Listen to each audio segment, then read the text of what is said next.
Hola, ¿qué tal amigos? Muy buenas tardes. Bienvenidos a un show más cómico, trágico, con sorna política y musical, por decirlo de una manera, del cabaret itinerante. Yo soy Leonardo Álvarez y como todos los jueves, que en este caso es un programa grabado, le doy la bienvenida a este espacio de resistencia editorial, política, deliberativa, de opinión pública, que a través del esfuerzo de mucha gente que usted no ve, pero que ahí está presente, a quienes agradezco el esfuerzo, el trabajo, porque este proyecto siga adelante. Este programa lo grabamos el jueves, se está transmitiendo a partir de este sábado, jueves pasado, jueves 30, y este es el sábado 2 de mayo. Bueno, pues el programa de hoy es titulado Cuando veas las barbas de tu vecino cortar, por las tuyas a remojar. Y por otro lado, la polémica. ¿Y por qué hasta ahora procede Estados Unidos con las denuncias sobre Rocha Moya y parte de su gabinete? Qué curioso, ¿no? Injerencia política, necesidad de Trump, injerencia electoral. De eso y más vamos a platicar. Esto es el Cabaret Itinerante. ¡Comenzamos!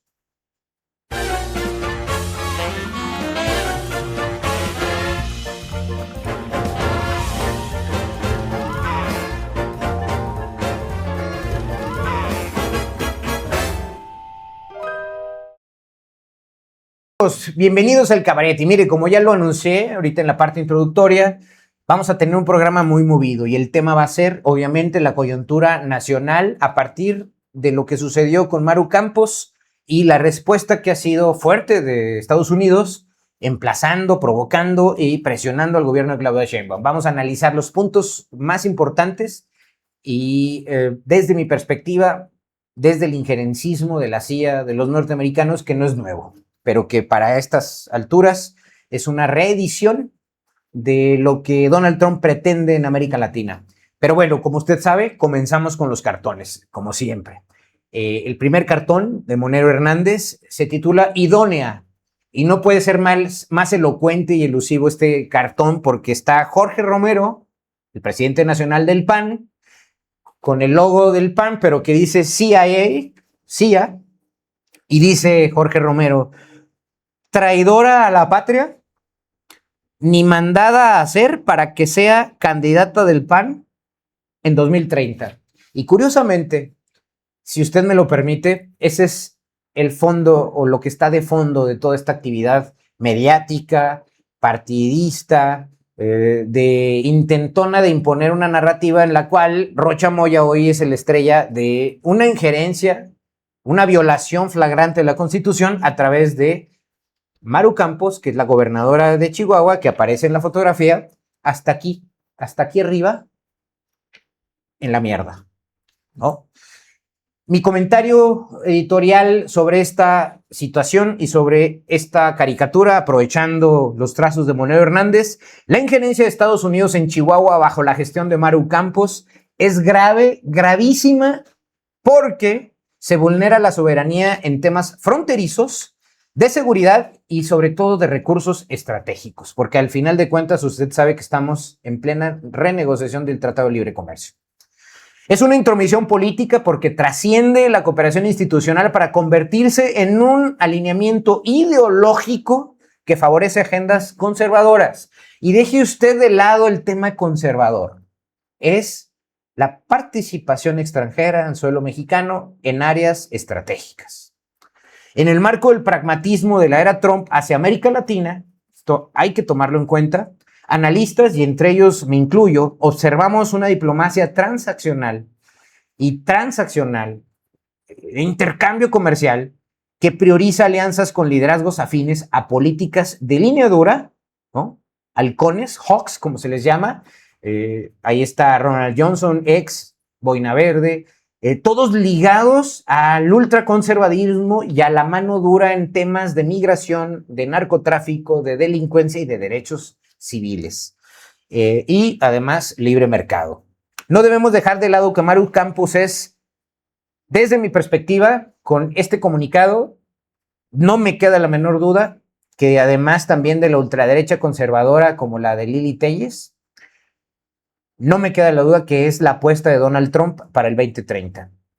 En un paralelismo con Javier Milei o Noboa en Ecuador, Milei en Argentina o Nayib Bukele en El Salvador, solo por citar a 3 ejemplos de lo que está sucediendo en América Latina. Sectores conservadores estadounidenses buscan erigir contrapesos regionales frente al gobierno federal mexicano, que a partir del 18 dio un viraje de un cambio de régimen que obviamente priorizaba los derechos civiles y de la gente que está en las escalas de pobreza y de mayor población.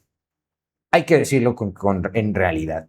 Lámina número 3 que quiero que usted vea y aprecie en las pantallas tiene que ver con los empleados de Trump, que ya la mencionamos en uno de los programas pasados. No tenemos que dejar de lado que si estamos hablando de una línea dura y de injerencismo, pongamos de ejemplo a todos estos cuates presidentes de sus respectivos países que en Mar-a-Lago, en Miami, recientemente Donald Trump los nombró sus empleados del mes.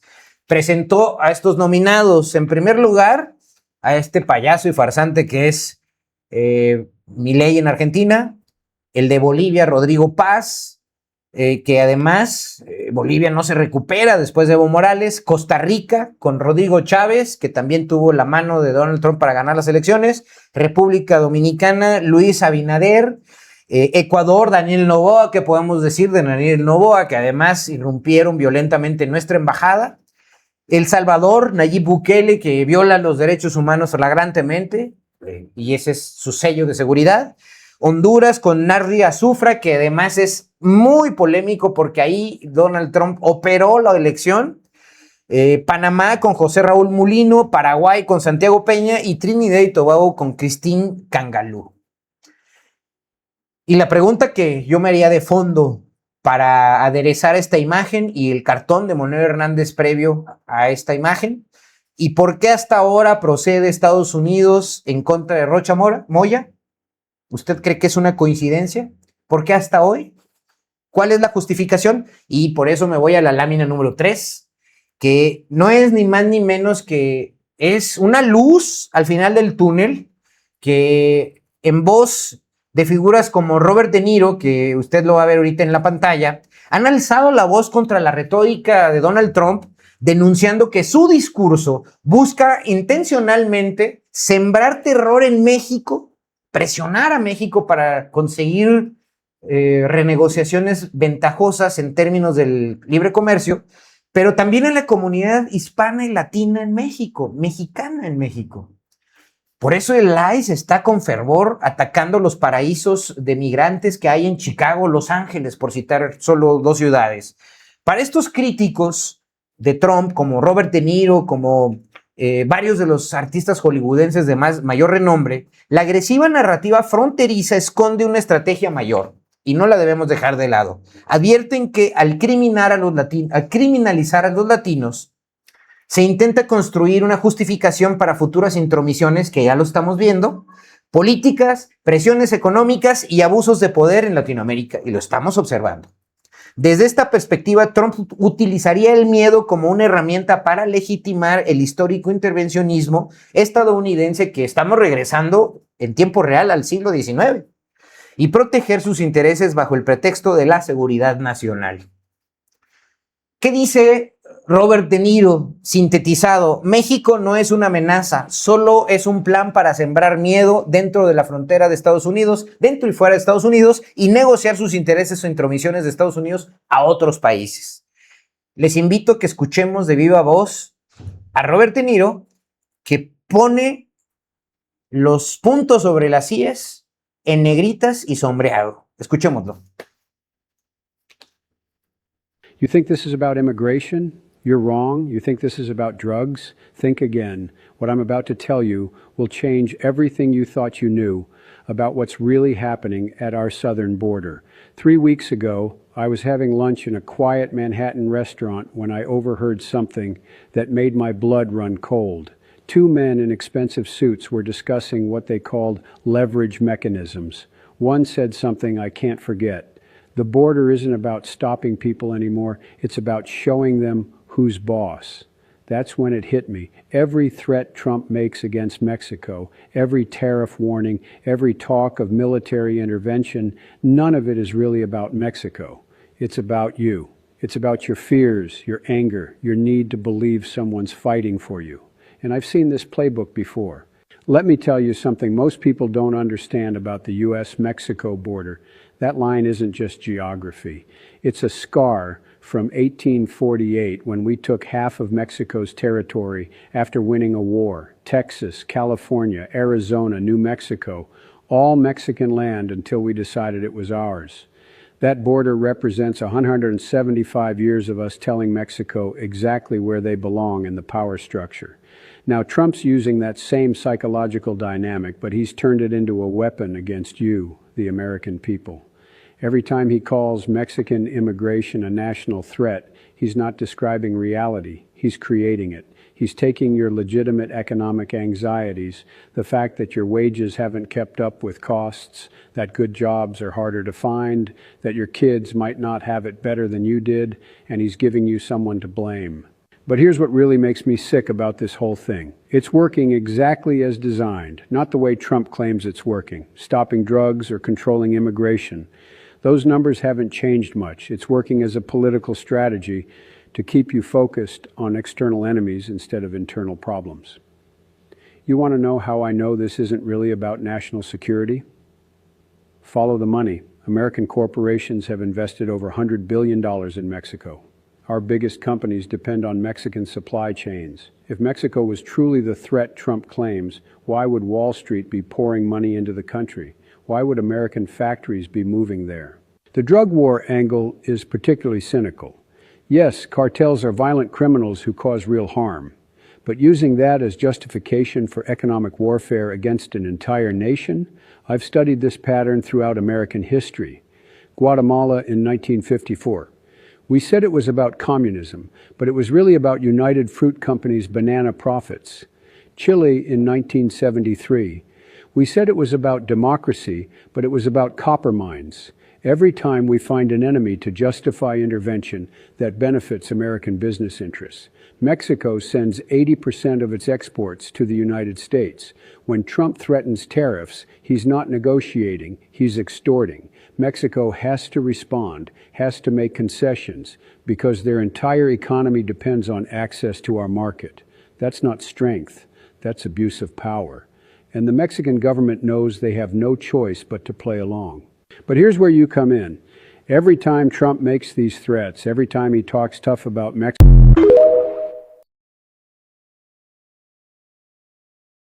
El punto de vista de Robert De Niro y como él, muchos norteamericanos que están dando la pelea, saliendo a marchar en las calles con No Kings, pero también con otras múltiples expresiones. Celebro que tipos como De Niro estén sacando a la luz la manera de operar Estados Unidos. Guatemala, 1954, cuando derrocan a Jacobo Arbenz. Salvador Allende, en 1973, cuando presionan a un gobierno que ganó legítimamente en las urnas y que apoyaron a la derecha, a la conservadora y a los militares para el golpe militar de Pinochet. Y así nos podemos ir uno a uno al Salvador, nos podemos ir a la época actual, cómo están apoyando al hijo de Bolsonaro para molestar a Lula y a Brasil, cómo llegó Milei, cómo está Noboa siendo apoyado a pesar de que son personas que están atentando contra sus propios pueblos. Le dejo esa reflexión, pero yo celebro que ya la hegemonía del discurso en las calles, en la prensa, entre los demócratas y entre la población civil, espero, y tenemos una gran oportunidad de que en noviembre le gane la elección intermedia y con ello los poderes en el Congreso a Donald Trump.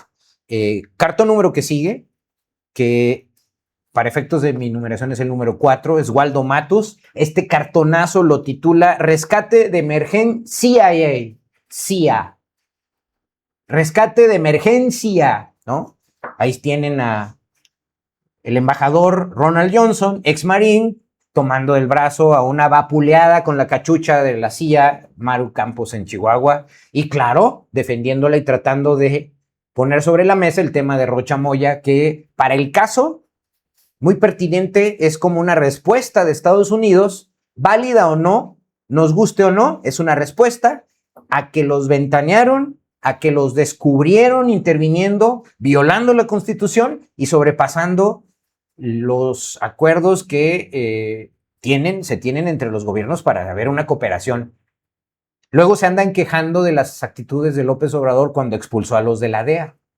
Y luego se andan quejando de que nosotros no queremos la intromisión y la ayuda de ellos. Pero dejo ese cartonazo de Waldo Matus en el Universal. Y el siguiente es de Moneo Rapé en Milenio. Y este se titula, le hace un homenaje a Miguel Ángel, La Piedad. Maru Campos en brazos del embajador Ronald Johnson. ¿Qué dice Ronald Johnson? ¿Por qué tendría piedad por ustedes si no cooperan con mis muchachos de la CIA? Y yo le pregunto a usted y dejo la duda sembrada nuevamente, ¿y por qué hasta ahora procede Estados Unidos contra Rocha Moya? Nos queda claro que detrás de Maru Campos, de Jorge Romero, de Ricardo Anaya, de Lili Telles, está Estados Unidos, está la embajada, está Marco Rubio, el Departamento de Estado, Ronald Johnson, J.D. Vance. Bueno, lo dejo hasta ahí con esa reflexión y preparo el contexto porque en realidad quiero ahora pasar a un tema local que me interesa muchísimo porque tiene que ver con las Villegadas de Esteban, sobre todo en términos de empleo. Pero vamos a una pausa, vamos a un clip de video que les recomiendo y regresamos rápidamente.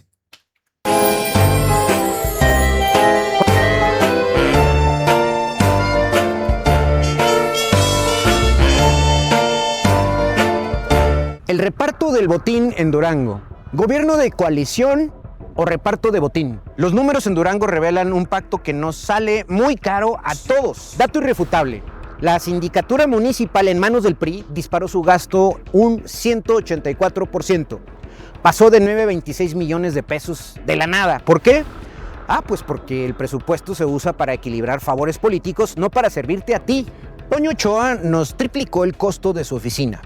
Repartió el dinero en la cúpula. Comunicación social para el aplauso, millones para líderes sindicales para comprar paz laboral y una sindicatura obesa para mantener contento al aliado. Este equilibrio político nos lleva a la ruina. Mientras ellos se reparten la bolsa, las calles y los servicios se quedan sin nada. Hay que detener la inercia. Propongo 2 medidas urgentes.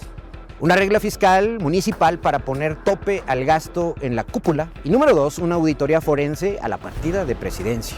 Lo malo es que esto tiene que pasar por el Congreso y el Cabildo. Basta de pagar sus pactos con nuestros impuestos. Soy Leonardo Álvarez. Descarga el análisis completo aquí abajo en mi perfil y pasa la voz.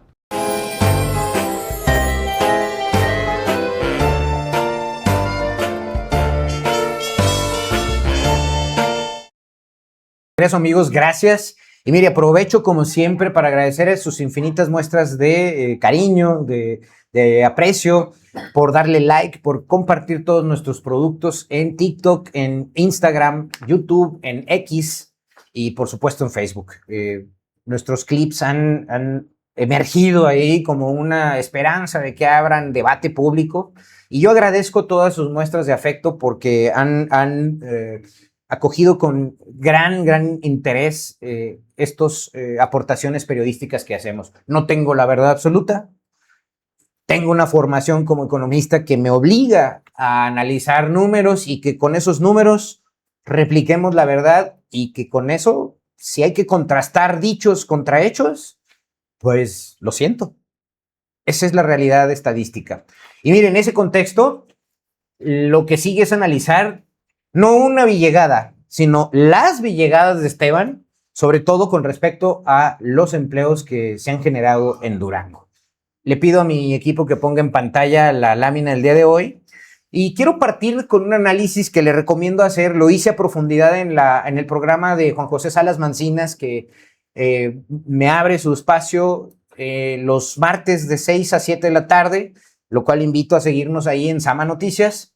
Y el martes pasado hice un análisis muy completo del tema del crecimiento económico, de la política que ha seguido fracasada industrial Esteban Villegas y de las Villegadas de la semana, o en este caso las Villegadas con respecto a los empleos.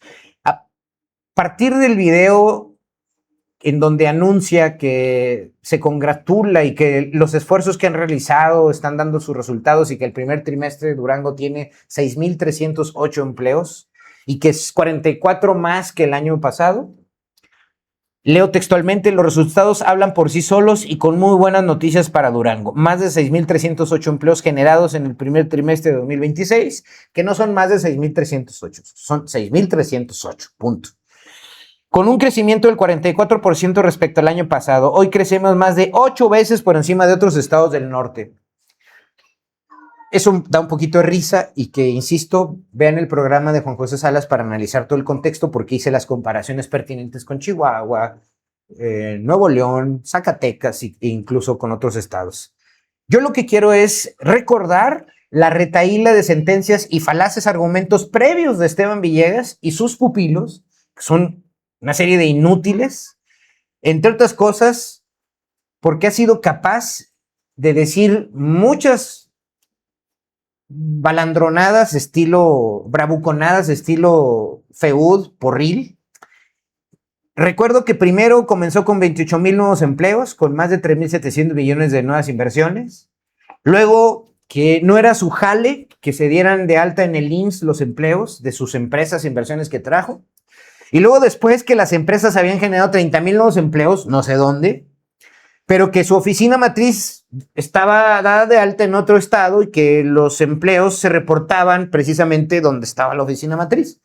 Y Rosas Palafox, dijo que iba a hablar con esas empresas para que lo registraran en Durango. O sea, tonterías, falacias y mentiras.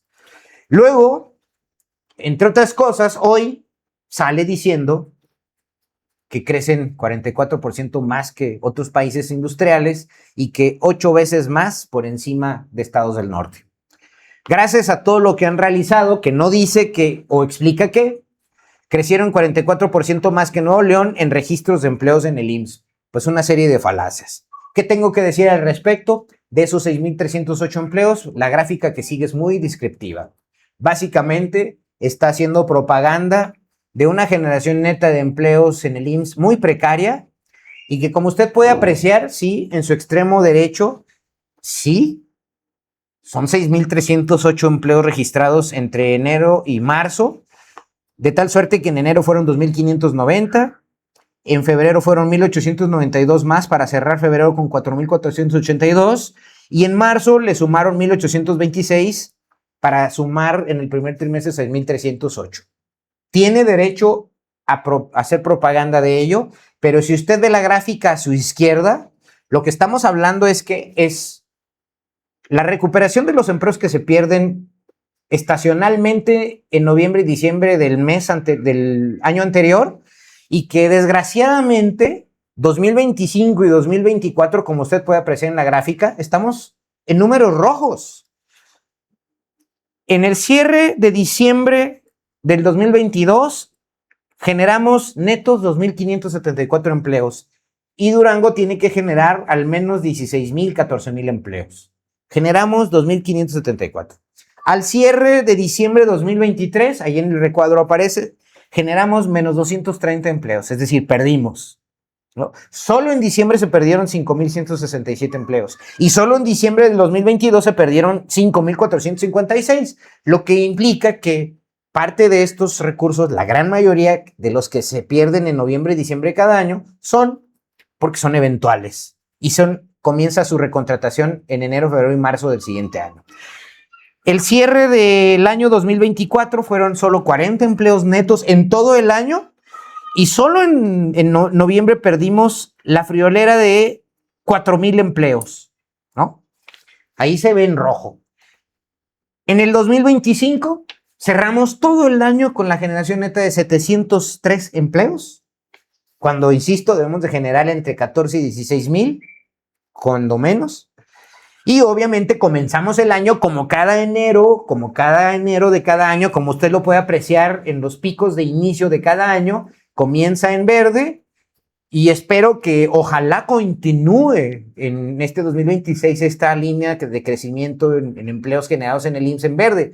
Pero ojo, la mayoría de nuestros empleos en Durango son eventuales, son en el sector comercial y no implica que sean empleos en el sector construcción o en el sector industrial, que en general son los que le dan mayor valor agregado a nuestra base o a nuestro mercado laboral. Dicho lo anterior, Esteban Villegas tiene todo el derecho de hacer propaganda de esos números, todo el derecho, pero le voy a decir varias verdades. Es normal que después de 6 trimestres consecutivos negativos, entre el segundo trimestre de 2024 y el cuarto trimestre de 2025, que el Producto Interno Bruto haya caído, y que es normal que cada año cualquier indicador, cuando tú te desplomaste el año pasado, es como bajar un edificio del quinto al piso 1, pues claro, tienes que subir 4 pisos para volver a estar al nivel. Entonces, cualquier indicador arriba de 0 siguiente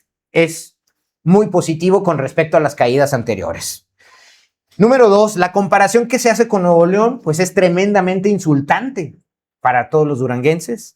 Número 3, si ese es el caso, pues entonces hay que revertirle ese dicho y exigirle que queremos los mismos niveles de desarrollo que Nuevo León y necesitamos los mismos empleos que Nuevo León, los mismos salarios, el mismo nivel de salario que Nuevo León y también exigir los mismos niveles de desarrollo que Nuevo León.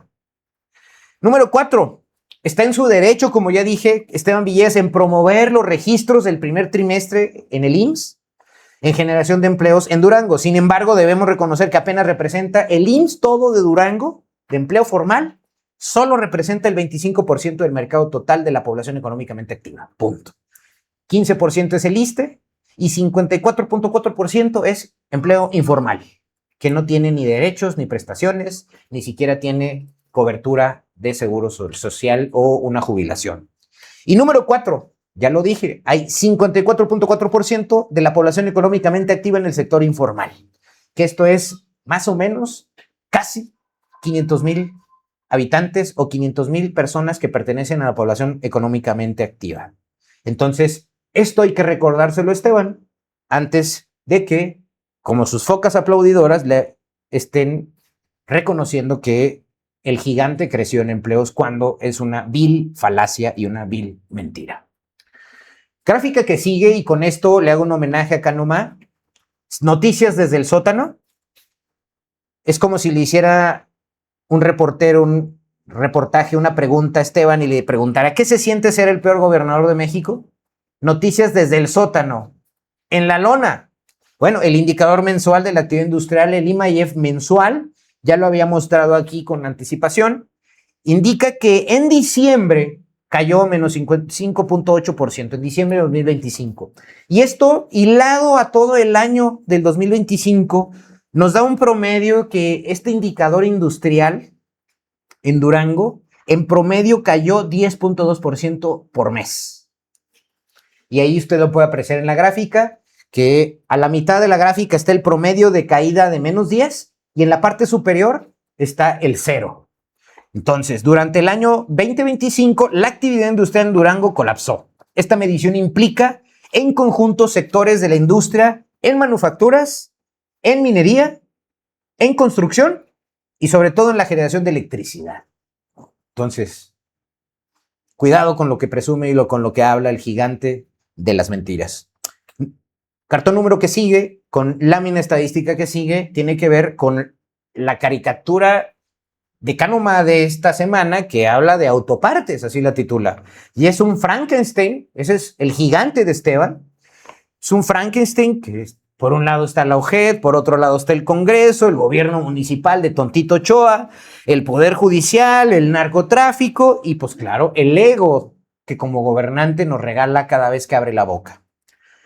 Y en su derecha usted puede ver el valor de la producción total del sector construcción en Durango, cuyo último dato de febrero de 2026 es menos 57.7 con respecto al año pasado. 57.7% de caída en el sector construcción con respecto al año pasado, y esto implica que también usted analice la gráfica, que estamos por debajo de 0, es decir, en registros negativos en el sector de la construcción desde septiembre de 2024. Estamos hablando que son 16 de los últimos 18 meses en registros negativos que en promedio nos dan menos 41.7. en todo ese periodo desde septiembre de 2024, menos 41.7% del sector de la construcción totalmente colapsado en Durango. Y si esto fuera poco, el día de hoy en la mañana, a partir del anuncio del día 29 de abril del INEGI, la gráfica que sigue con esto es el colofón del programa el día de hoy. Ahora le toca al indicador trimestral de la actividad económica estatal, que es el indicador adelantado del Producto Interno Bruto. Bueno, es el dato al cuarto trimestre del 2025, el cierre del año, para las actividades trimestrales de actividad económica. ¿Qué sorpresas nos da este indicador al cierre del año pasado? Pues que durante el año 2025, 23 de las 32 entidades federativas de México presentaron avances con su actividad económica, destacando en la cima estados de Hidalgo, Guerrero y Tamaulipas, en tanto que las caídas más pronunciadas se dieron en Campeche, Quintana Roo, Tabasco y, claro, Durango. Durango aparece en el lugar 28 de 32 y ahí usted lo ve en rojo, con una caída de menos 2.3%. ¿En cuál indicador de Durango, la pregunta que nos debemos hacer, no aparece como negativo? Durango, lugar 28 de 32, con una caída promedio en el año 2025 en el indicador trimestral de la actividad económica estatal, el ITAE, de menos 2.3% en todo el año 2025. Recesión, 4 trimestres consecutivos que en promedio te suman menos 2.3% de caída. Y solo el trimestre último, el cuarto trimestre de 2025, fue menos 0.9%.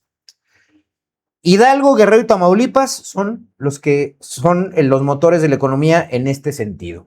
Con esto cierro el programa el día de hoy, tratando de explicarle a nuestra audiencia, de explicarle a la ciudadanía la realidad de los números rojos en los que está Durango y por qué es muy serio y es muy elocuente que pongamos el dedo en el renglón y sigamos señalando el cinismo, la poca capacidad de reacción que han tenido durante todo este sexenio con Esteban, que es un sexenio fallido para final de cuentas, en términos de generación de empleos y, si me permite usted, lo más grave, en términos de aplicación del presupuesto para incidir en las micro, pequeñas y medianas empresas en favor del crecimiento económico de Durango.